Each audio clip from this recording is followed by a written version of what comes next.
Hi, everyone. My name is Emma. I'm an intern with Startup Bootcamp on the decarbonisation project, and today I am here with Meade from MiqroTech.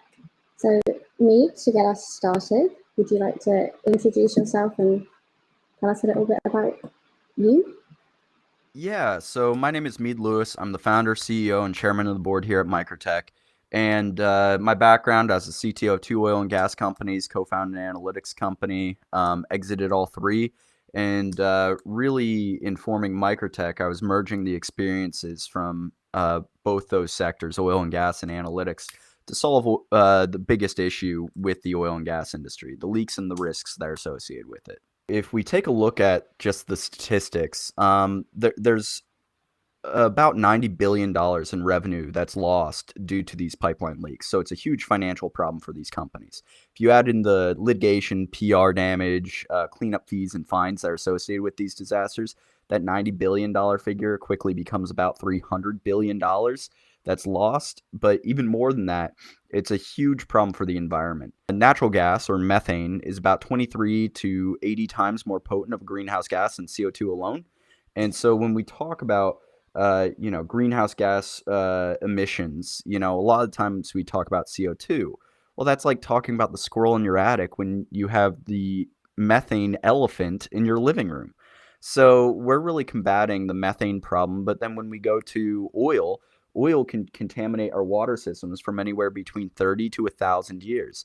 That would make these oil leaks that we see kind of like their own individual Chernobyl events, yet they're not really discussed like that. So, what can we do about it is becomes the question. So, what we've created is an all-in-one device that measures a variety of variables on pipeline longevity. We send this data to the cloud, where we then use artificial intelligence to analyze that data and see trends and patterns that humans cannot. And what that amounts to is that we're able to predict these leaks before they ever even happen. Was it sort of your career history that inspired the idea behind your startup? Yeah, so I talk about this at my TED talk, but basically I started in this industry and I was just shocked by how far behind technology systems were. And so that need for innovation and the environmental benefit that you could have with just integrating this technology to the industry, that's what really inspired me. That's what I really wanted to accomplish here, and I think that we're doing just that. Brilliant. So, over the last sort of few months, what have you achieved working alongside Startup Bootcamp and the corporate partners Mitsubishi and NYK Line?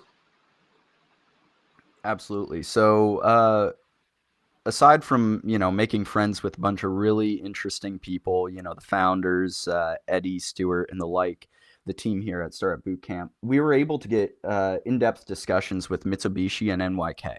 Mitsubishi is looking at a large proposal for us to deploy on not only land-based pipelines but subsea pipelines, and helping us with the research and development that will take in order to accomplish.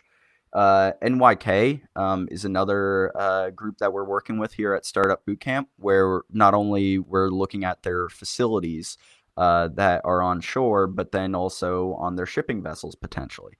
So this has been a great opportunity to find deep corporate partners for MiqroTech to leverage to accomplish our big visions for this industry. Brilliant, thank you. So, what is one change that you want to see in the energy industry by 2030? Further transition into natural gas.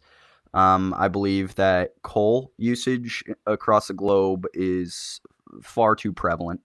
Natural gas is a great bridge fuel to use as we start getting more and more invested into really green alternatives, whether that is solar or wind. Natural gas has a lot of benefits compared to more archaic versions of fossil fuels such as coal, just inherently. But I think that we can strive to do it one better and make it so that we aren't constantly suffering from these leaks that are so detrimental to the environment. Brilliant.